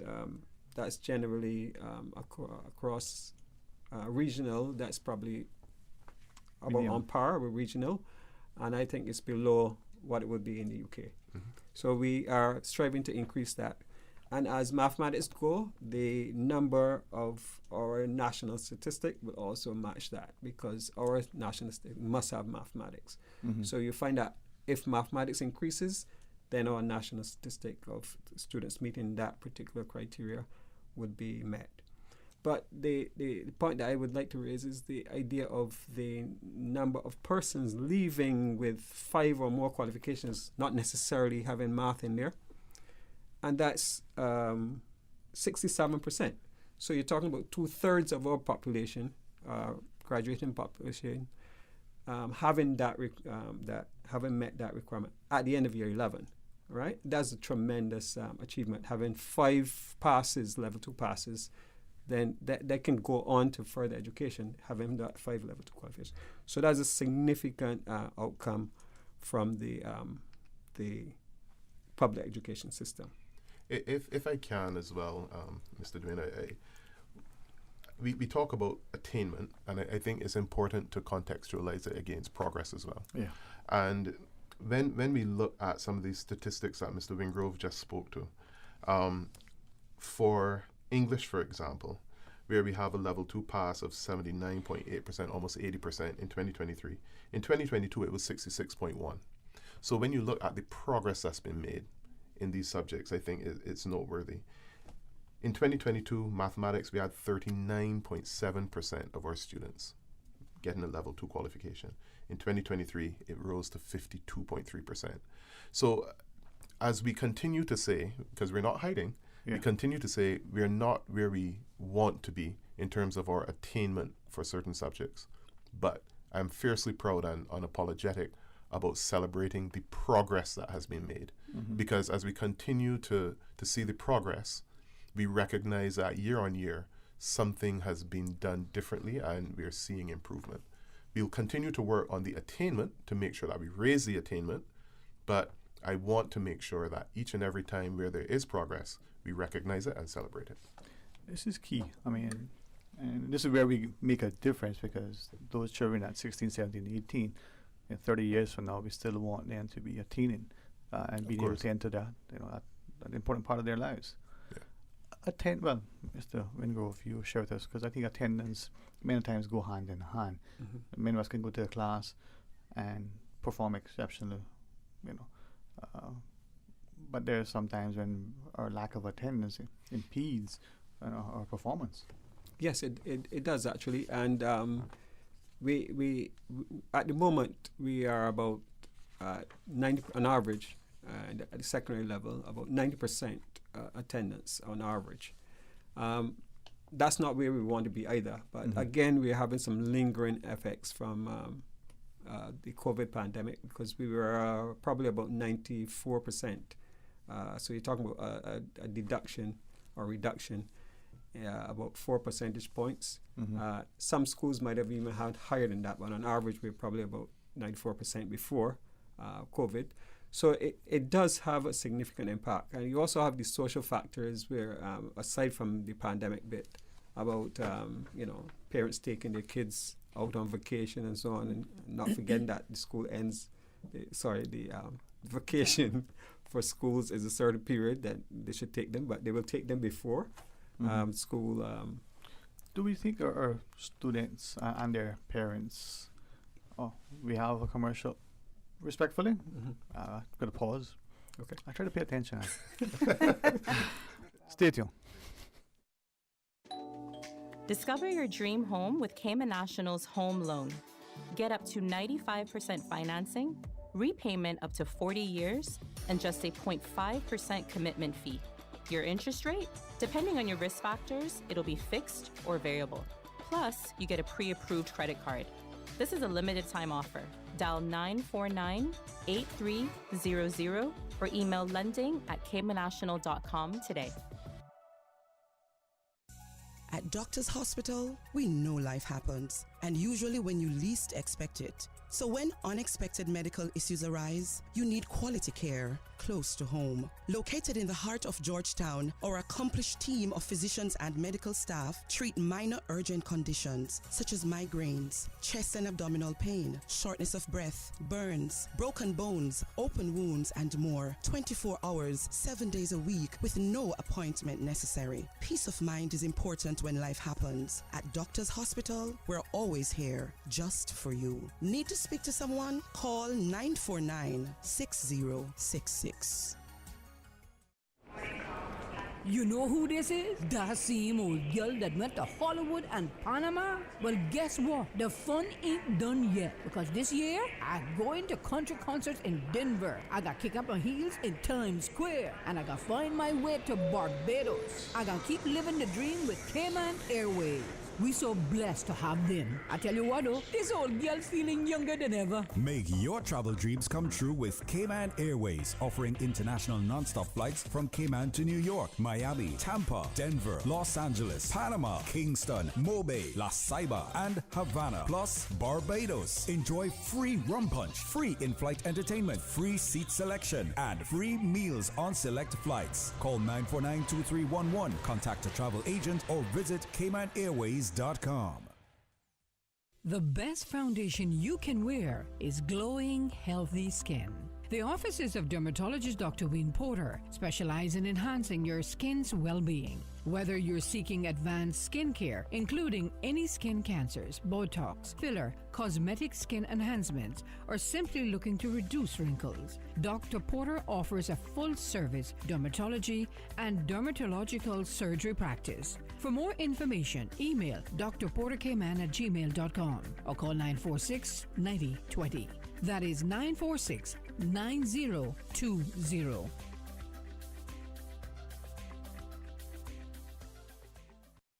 Hey Bobo, have you taken the pledge? What pledge? The Safe Drivers Pledge, to show your dedication to fostering a culture of responsible driving. Some of the accidents we have in Cayman could have been avoided simply by drivers being more vigilant behind the wheel. You're right, Our actions behind the wheel can have serious consequences. Everyone should make a commitment to drive safely. Where can I take the pledge? Visit gov.ky/road safety/pledge. Thanks. I'll tell others to take the pledge too. Let's make our roads safer together and say no more for 2024. Visit www.gov.ky/road safety for more information and to take the pledge. Radio Cayman's Talk Today.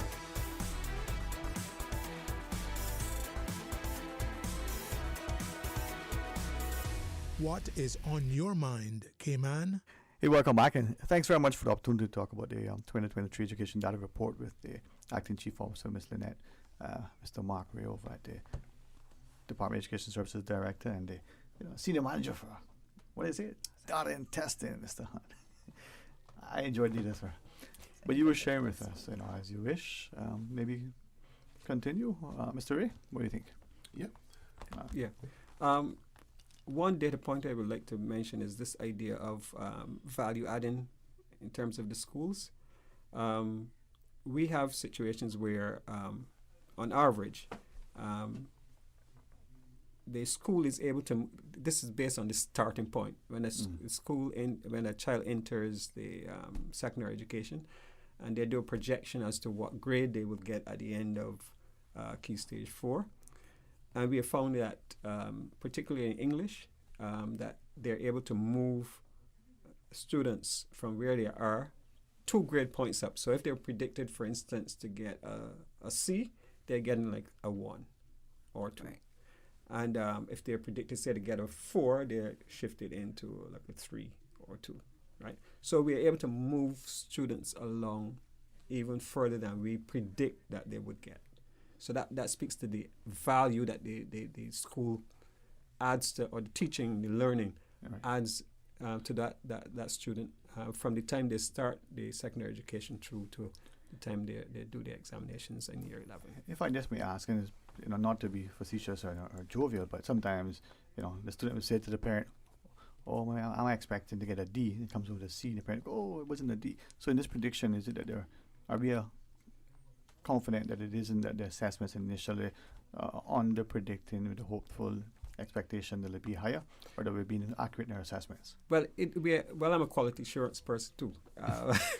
As data and testing, we do quality assurance. So what we do is the assessments that we give are standardized predictors of where students who entered with that level of ability, that level of cognition, that this is where they end up. That is the general trend. Mm-hmm. So I'm not saying that it's an absolute measure, but certainly it's a good measure and one that we've relied on over time. And it's an international it's international tools that we use, right?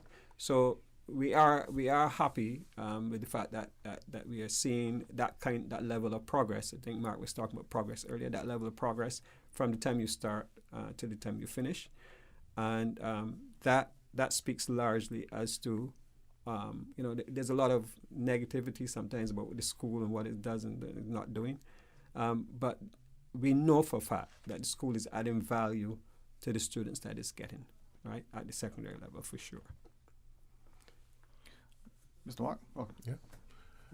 Well, I know we're limited on time. We wanted to point out as well that we have a number of students year on year at our high schools that make the merit list regionally. So when we look at our CXC results, we have students who are in the top 5, in the top 10 in their respective subject areas. So, these are things to celebrate when you look at our population as compared to some of the giants in the region. When we look at Jamaica with their millions, look at Trinidad with their millions, Guyana, they have large populations, and we are able to hit those merit lists. So I think that's noteworthy as well when we start to think about how our schools are providing the value and the opportunity for our students to excel. And I would just like to add on celebration. We're speaking about our key stage 4 students now with our external examinations. We do have outstanding students who leave the primary schools too. Of course. By the time the results come out and we're into the data report, they would have moved on to high school. So for some of those students, they may not get that outward recognition, but just want to point out that, that is perhaps the area that the secondary schools could look at in terms of celebrating their success. Certainly, we're looking to not have, our DJ always said, no silent victories. We're looking to see how much we can celebrate, and rightly so, because these students, when they've done well, we need to celebrate. And that's the key. We always see sometimes as a parent, report card, they're 90s and 1B, and we don't celebrate the 90s. Why didn't you get an A in this? Maybe we need to focus on the things we do good, and not as much as in the past on improving the things that we do bad. Just a thought, right? And the fact remains, we recognize, there are a number of interventions we need to continue to put in place to drive attainment and progress all across the system. But again, not apologizing for celebrating those no, we should. victories. And if I can, I thank you for letting us the hour, and in the future we can talk about things in snippets and maybe little bite-sized chunks we can go through. We can look at the investments in technology, but also other strategies. We do it in healthcare, we do it in education. Maybe our public will start to appreciate what we have, and as a public, we see that the opportunity to extend beyond what we think they are now. If we can, Mr. Ray, respectfully, publicly, maybe I can reach out to you. We can facilitate continued discussions. Absolutely, yeah. All right. And I would just like to say to our listening public, as we go through our discussions on the data report, we do welcome any feedback. We put our interviews, our data report on social media as well. It's on our website, DES website, the ministry website. Do come back to us, especially if persons have questions about, well, what does this mean? I'm noticing this. I think this perhaps doesn't show good improvement. Do ask the questions. Do give us those suggestions, and together, we can look at perhaps clarifying and also perhaps putting that into our planning as well, because that's very important. That feedback. Well, thanks very much. I'll reach out to Mr. Ray. I had a thought. Maybe this would be an opportunity as we go into the summer to look at things, how we can impact education, because we all have to be engaged and involved. As we stop, Mr. Ray could quickly punch our summer school, because Yes. we're going into summer. Yes, as we're going into summer, yeah. So one of the initiatives that we looked at, and I have to thank the Premier and Minister for Education for this, was the idea of developing our summer school program, and we identified students with the greatest need for intervention last year, and we're doing a similar strategy this year, where we're looking at those students, where we look at their data and we recognize that they could benefit from some additional support so that over summer there's minimal learning loss. Last year, we saw benefits from the programs and interventions we applied in summer school, so we're looking to run it again this year. So we're asking parents, when we reach out and we identify your children for summer school, please work with us, engage with us, because it will only benefit them and the country. Hey, thanks very much, and looking forward to having you back on. To our listeners after the news, one more segment, one more guest, so stay tuned. Covering Little Cayman, Kim and Bragg. Cover me. Radio Cayman in the Cayman Islands. www.radiocayman.gov.ky. Check out our social media pages: Facebook, YouTube, X, formerly Twitter, Radio Cayman Headline News.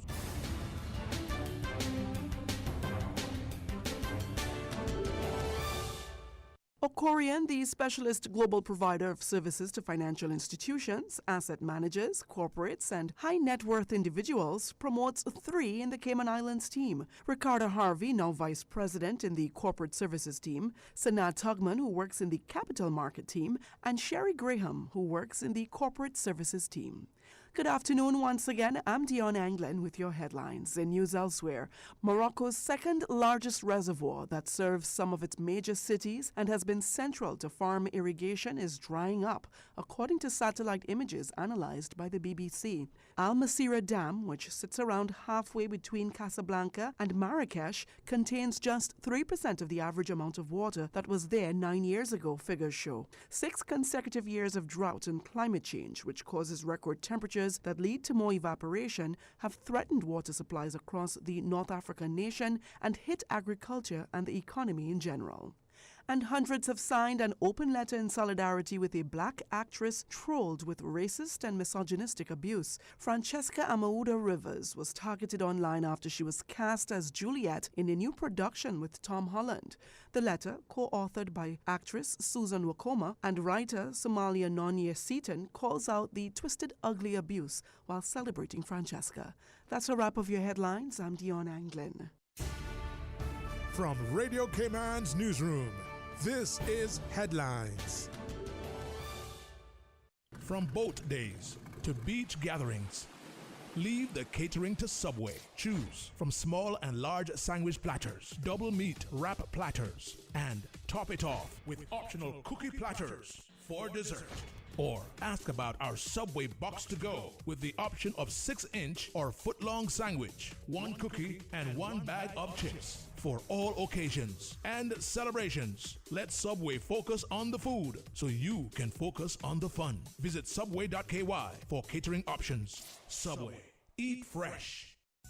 At Doctors Hospital, we know life happens, and usually when you least expect it. So when unexpected medical issues arise, you need quality care close to home. Located in the heart of Georgetown, our accomplished team of physicians and medical staff treat minor urgent conditions such as migraines, chest and abdominal pain, shortness of breath, burns, broken bones, open wounds, and more. 24 hours, 7 days a week with no appointment necessary. Peace of mind is important when life happens. At Doctors Hospital, we're always here just for you. Need to speak to someone? Call 949-6066.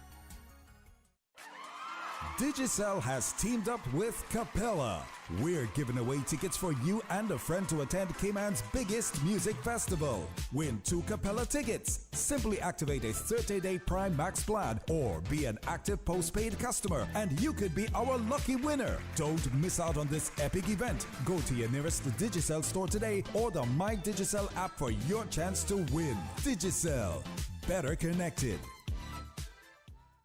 Join the Deputy Governor Honorable Franz Manderson for the annual Deputy Governor's 5K Challenge. Registration is now open for all 3 events across the Cayman Islands. Cayman Brac will race on April 14th, Little Cayman on April 21st, and Grand Cayman on April 28th. Registration is $25 for adults and $10 for children under 18. To register, visit www.racecaribbean.net. If you have any questions, you can email dg5k@gov.ky. Now, more than ever, supporting your immune system is crucial to helping your body fight off illnesses like the common cold, the flu, and COVID-19. At ValueMed Pharmacy on Walkers Road and in Buttontown, we carry all the essential vitamins and minerals to help support your immune system and improve your overall health. Some of our top immunity support picks are vitamin C, vitamin D, zinc, elderberry, and quercetin, or the popular 7-in-1 immunity support. Our pharmacists are always on hand to help guide you and answer any questions. Visit ValueMed Pharmacy on Walkers Road or Buttontown. Live happy, live healthy with ValueMed Pharmacy. Radio Cayman's Talk Today.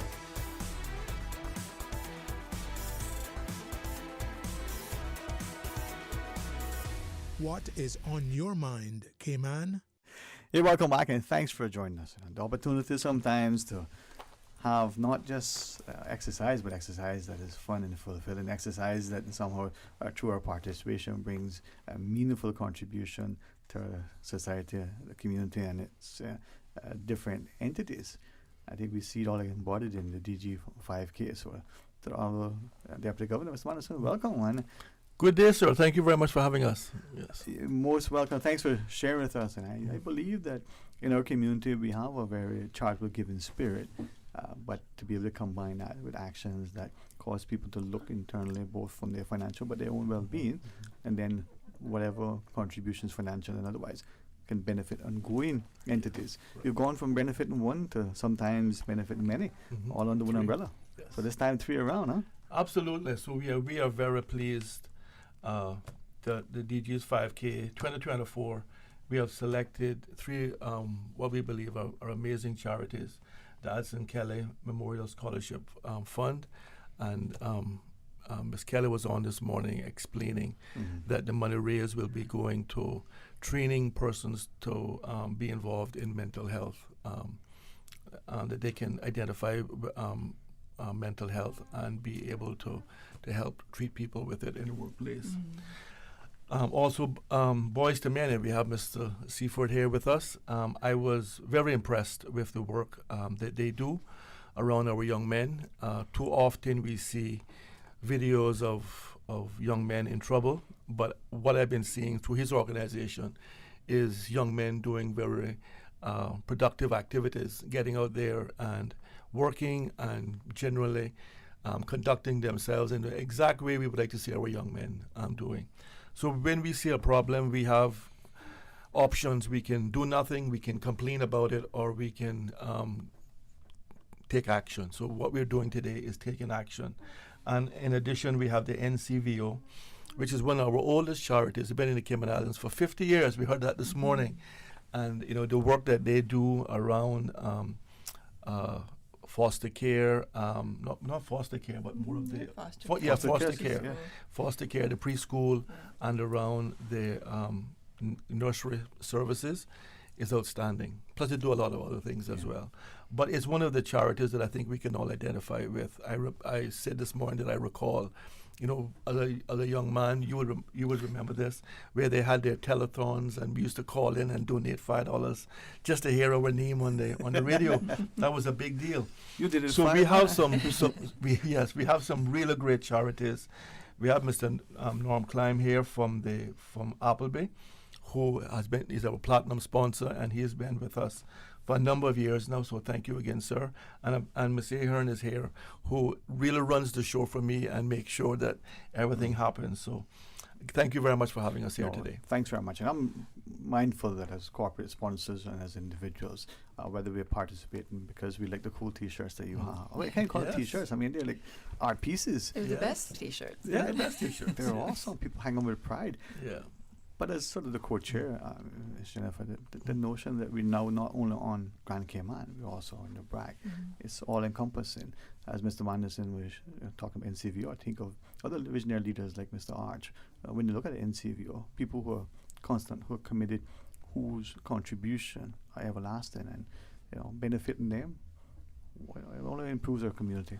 Yeah, no, I mean, I think and good afternoon to everybody, and thank you for having us on. But I think one of the fantastic things about the Deputy Governor's 5K Challenge is the power of the collective, and that everybody's registration fee pooled together can really make a big impact for these charities that we're out there supporting. So, if I was to make a donation individually to Seaford and Boys to Men, I'm sure they'd be very grateful.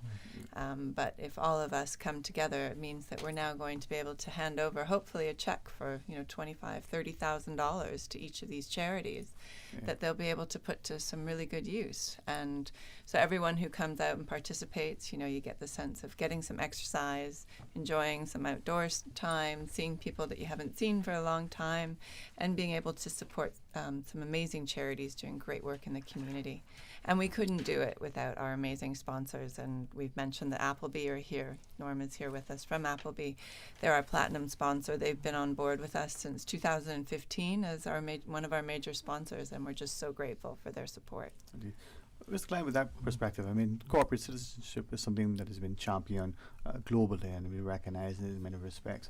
In the Cayman context, there are obviously many demands from the individual, but as well as from entities. For Appleby's perspective, the DG 5K Challenge, How do you settle on that? I mean, you've been a platinum sponsor, you've been on board for the longest time. Well, you're right, Sterling. I mean, the Cayman corporate community is very, very active, very proactive. In the case of the DG 5K, the DG makes it easy for us because the DG every year chooses normally three beneficiaries, and they're always excellent selections. So we have no doubt at all that our money is going to very, very worthy causes. Indeed. Now, Mr. Stephen Russell Jr., Boys to Men, from what I understand, I think it's public, you guys are going up on the BRAC this weekend with a number of your students as well. As Ms. Jennifer shared, what you're doing with our students, and increasingly our young men in particular, need good role models. They need to see it as adults. We've made mistakes, we've had errant behavior, but we can correct, sometimes self-correct, but sometimes with the correction of others. If we can use that and parlay that into a way that allows our young men to come into their own in a way that may either avoid or certainly mitigate any of their missteps. I know you haven't had any missteps. Me and Mr. Klein, different story. But to those who don't know about the Boys to Men program, what would you like to share? Well, two things. Yes, we do have our culture trip coming up this weekend, and coincidentally, it falls on the same date that the Cayman BRAC DG 5K is going to be happening. So I don't know how big the Cayman BRAC event is year after year. I haven't been to that, and this is going to be the first time that I'm going over. But we're going to have 100 boys over there, and all of them are scheduled to be a part of the race. The Boys to Men program, I would like to say that it has developed into a diverse group of boys as of late. So we don't necessarily have a full crop of at-risk young men, but that is where it started from, and certainly we still have a ton of them within the program. And basically what it is a prevention. We just put in a lot of prevention strategies and try to get these boys on the straight and narrow. An incident happened recently, quote unquote, mass shooting at the Edbush Stadium. It's the first time that anything like that has ever happened in Cayman. It's sad stuff, right? But our goal is to prevent that gunman from pulling that trigger. We don't want it to get to that place. We want to prevent these things, not cure these things. And a lot of the boys that we work with are on a path to getting into the life of drugs and ammunition and jail, or perhaps even worse. And I think this year is really unique as well. We have the NCVO and the Addison Kelly. A lot of our boys deal with mental health issues, and the NCVO. A lot of our boys have been through that system as well, with parents that are unable to take care of them. Myself, I'll admit here on air that I was also a foster child. So we are all working hand in hand. I think this year is incredibly unique. But as I listen to you, for the idea that there by the grace of God go I, and unfortunately many times I recall publicly conversation with Mr. Michael Miles when we use terminology like at risk. For me, we're all at risk. Maybe some are more so. And from what you shared, it's sounding significant progress in that not all of your students are identified as at risk, but they all can benefit from that nurturing, that counseling, that guidance, that direction. Because, Mr. Manderson donated $5. I struggle to find one. But, we give from what we have. That sense of charity, it's not about giving something for fanfare. It's about giving to contribute. And as Ms. Jennifer shared, her $1 or her $1 million to one entity, when combined with my $1 or my $1 million, makes it that much more, because we take ownership. You have to be commended for making this, and as it happens, this weekend in the BRAC. Yes, so we are really looking forward to the BRAC. I mean, it would just happen perfectly that Mr. Seaford and his young men are going to be there. So we'll have the largest DG's 5K in Cayman BRAC ever, which is going to be amazing. I got to tell Mr. Russell that I've been training now for the last 2 weeks, so I'm going to give your young men a good little run for their money. But it's so very important, and yes, we've been talking about giving back to our community, helping our young people, but it's also about physical fitness as well. I suffered a heart attack in 2022. I was telling the audience this morning that my doctor said to me, if I had not been keeping active, I had not been going to the gym, I wouldn't be talking to you now. So it is so very important that we get out there, we preventative care. So we're preventing crime, but we should be preventing a heart attack. We've had cases of persons who, just by doing a 5K, training for a 5K, we have seen them have to lower their diabetes medication because now they're losing weight, they're getting out there, they're exercising. So really our message is this is a win-win for everyone. We have great corporate support. You can get out there, you can get yourself physically active, and then you can support some amazing charities. So let's see everybody out there in Cayman Brac this weekend, and then in Little Cayman on the 21st, and then the big event here in Grand Cayman on the 28th. This is our 10th year. We've raised over $559,000 for charities over those 9 years. Something that we can be very proud of as a community. And let's make the DG's 5K 2024 the very best and biggest ever. It was Jen, from what the Honourable Deputy Governor shared, we recognize that it's not just participation, but that also gives us a sense of purpose. And with that sense of community, there's an active, engaged individual whose health and well-being. But there's a connectedness, there's ownership. And if we can do that across all three islands, it's going to bode well for a better society. So this weekend, it's a swell to the Cayman Brac economy this and next weekend. That in itself is just beneficial in and of itself. It's fantastic to see the community come out in the Brac, in Little Cayman as well. The DG was talking earlier today.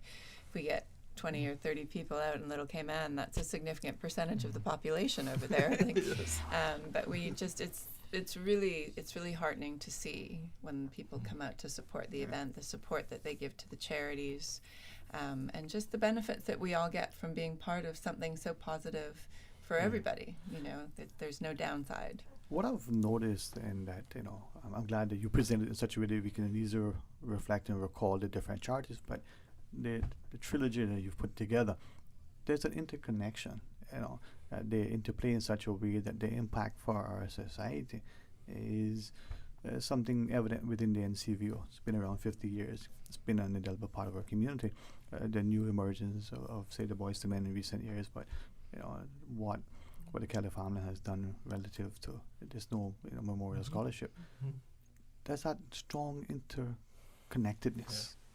And that's the theme of this year's event, is supporting our future generations. And we think that the three charities, the work that they're doing, really is contributing to that in a very positive way. If I might, Mr. Klein, ask you to come back into our conversation, and as the Platinum sponsor, Appleby, you alluded to it. There are many requests from many of us for many things over time, our talent and our treasure. But the contribution financially for some is a challenge. For others, it's just a check. But I think from what you shared with us in the previous discussions, this isn't just about money. This is about, what they say, put your money where your mouth is put, that investment. Yeah, definitely. It isn't all about the money. The money is very important for the charities. In the case of our firm, it's also a firm event. It's a staff event. We encourage everyone to attend and participate. A lot of our firm activities revolve around activities and healthy living. So it really dovetails with what we do at the office and after hours with our staff. Mr. Russell, being one of the three recipients, obviously in itself, helps to, swell the coffers, facilitate your programming. But what more, would you want a community to be able to participate, to take ownership, to assist, to volunteer, to help in any way with what Boys and Men is doing? Yeah, any funding towards the program will essentially be helping Cayman, right? We want to have a Cayman that is filled with proper young men and young men that are respectful and not out there committing crimes. The harsh reality is that out of 10 boys, we don't always get all 10, and that is unfortunate. And it's because it is a community effort. You know, Boys to Men can only do so much, but you know, funds obviously help us continue to put on events and do community projects and you know, carry them on cultural trips to Cayman Brac, where a lot of these boys is traveling on a plane for the first time. Help us to appreciate as part of the program. One, how many students do you currently have as part of your program? So I think it's around 160 something boys, right? And that is within Clifton Hunter, John Gray, and Hope Academy. Recently went into Hope Academy. We also have a branch in Cayman Brac, Lemon Scott, but we have not identified the boys there as yet. That is something that we are going to work on when we go down there this weekend. But yeah, we work with a good handful of boys. Right. And how are you? Because it's Boys to Men, so it's boys. How are they selected? How do how did they come on board? Yeah, so the boys in the program are in year 11, just about to go out of school. So in year 10, we have teachers help us out to identify those that are kind of falling off track a little bit. And, some of them is very obvious that we need them in the program. A lot of these young men get in fights and get suspended and miss school and vaping and all sorts of different stuff that goes on behind the scenes that the public really... I'm happy that the public don't know about in some cases because unfortunately a lot of these young men will be blacklisted automatically, and we're trying to prevent that from happening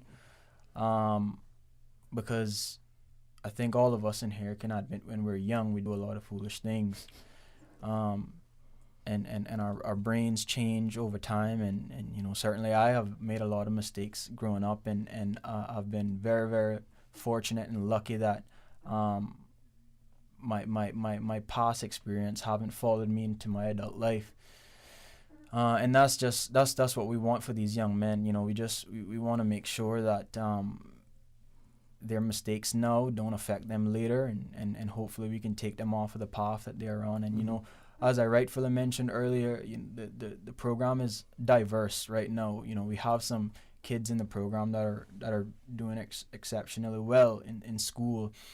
And the goal is that we have the ones that aren't doing so well gel with these other ones who wouldn't be friends under any other circumstance besides being in the program. And that would essentially help them from an adult and a student standpoint, where they're making a friend that they wouldn't rather have. So it's a lot of elements, Sterling. And I appreciate it. Just standing from that perspective as co-chair, there's a lot of logistics there. Now we're getting down to the wire where we can reach to participate. We got 3 successful weekends, here on the 28th, being at sort of the capstone. But our sister islands can benefit the Brac this weekend. Little came on the one following. Yeah. Can we still participate? It's all happening. Yeah, and we're really hoping that everyone will come out and support us. Registration is online at racecaribbean.net, and you can register for all 3 events there. The Brac is this weekend, Sunday morning, bright and early. We'll be starting and finishing at Cayman Brac Beach Resort. If you are going to be in the Brac this weekend, please do come and join us. You can pick up your race packages at the Aston Ruddy Centre on Saturday, and then we'll see you on the road on Sunday morning. And then next weekend, we're in Little Cayman. The packages are available from Shuba. Thank you, Shuba, at the Hungry Iguana, starting next week. And then the grand finale here on the 28th of April. But the online registration for the event here closes on the Wednesday before the event. So you need to make sure that you register early. And the other good reason to register early is that the price goes up after the online registration closes. So the T-shirt pickup here is the Thursday and Friday before the event. You can register then, but it's an extra $10 versus if you'd registered online. And then on race day, it goes up another $10. So the take-home message is make sure you register at racecaribbean.net and come out and support us. And I just want to say a huge thank you, if I could, to all of our sponsors. Yes. We've been able to raise quite a lot of money over the years and to make some really huge impacts in the community through the charities that we've supported, but it would not have been possible without the support of our sponsors. We've mentioned Appleby as our platinum sponsor. Thank you, Norm, and all of your team. We really, really appreciate that level of support that you've continued to give us. We have the gold sponsors of EY, Butterfield, Davenport Development, the Credit Union, and DART as well. We have Cineco, who have sponsored the Halfway Point again, and hopefully will be out there cheering us on again, like they have been in the past years. And then PwC and Maples have sponsored the Water Stop. We do want to encourage everyone to bring your own refillable water bottle. We're trying to minimize the waste from the event, so just encouraging everyone to bring your own water bottle with you, but we will have water available on the course thanks to PwC and Maples. And then our silver sponsors, we have the Health Services Authority, who are new this year with our silver sponsorship, Walkers, KPMG, Teneo, Health City, Circumference FS, Denton's, London and Amsterdam, Chris Johnson and Associates, Affinity Recruitment, Hyvern, and Cayman National have just come on board last night. We do have a kilometer marker that is still available if anybody would like to have their branding on one of our kilometer markers. And you can email support dg5k@gov.ky. And that kilometer marker is a $1,000 sponsorship, but we also have a number of bronze sponsorships, which is $500 available as well. So that's support dg5k@gov.ky. But racecaribbean.net, get registered and make your plans, and we'll look forward to having everybody come and help us raise some money for these great charities. I'll thank each of you, and to the closing remarks to the Honourable Deputy Governor. Yes, again, so thank you very much for having us. And my message to the people of the Cayman Islands is register for the DJ's 5K. Come out, whether you're in Little Cayman, Cayman Brac, or Grand Cayman, come out and support the event. You will be doing your body a favor, and you'll be doing our community a favor. So please do come out, get registered. We have a wonderful T-shirt that's always been, very colorful, as you said. I was wearing the one from last year, just a couple of days ago, doing my early morning walk. It's very comfortable. So it is a really great event. So I would like to encourage everyone to come out. Again, thanks to our sponsors. And we very much look forward to working with Boys to Men, the NCVO, and the Addison Kelly Scholarship Fund program. So thank you. No, thanks very much to our sponsors and to the community of participation. This is very ownership and engagement, and hopefully we'll have a chat, as we talk about the other ones. But this weekend on the Brac, have a safe flight over, have a wonderful, enjoyable time, and I'm looking forward to Little Cayman and Grand Cayman on the 20th. Thank you, sir. All right. I don't know. It feels like Friday, doesn't it? So excited to be on the Brac. Come back tomorrow right after the midday news. Until then, have a blessed afternoon. Talk Today is brought to you by Subway, open 24 hours in Countryside, Anderson Square in Georgetown, and Centennial Towers in West Bay. And by the Ministry of District Administration. Explore your history, explore your land, explore your sister islands. And Cayman Airways. Call them on 949-2311 to book your nonstop flights to Los Angeles and Panama. And now, Barbados. And Digicel, Cayman's bigger, better network. And Doctors Hospital. Peace of mind is important when life happens. Doctors Hospital, always there for you. Call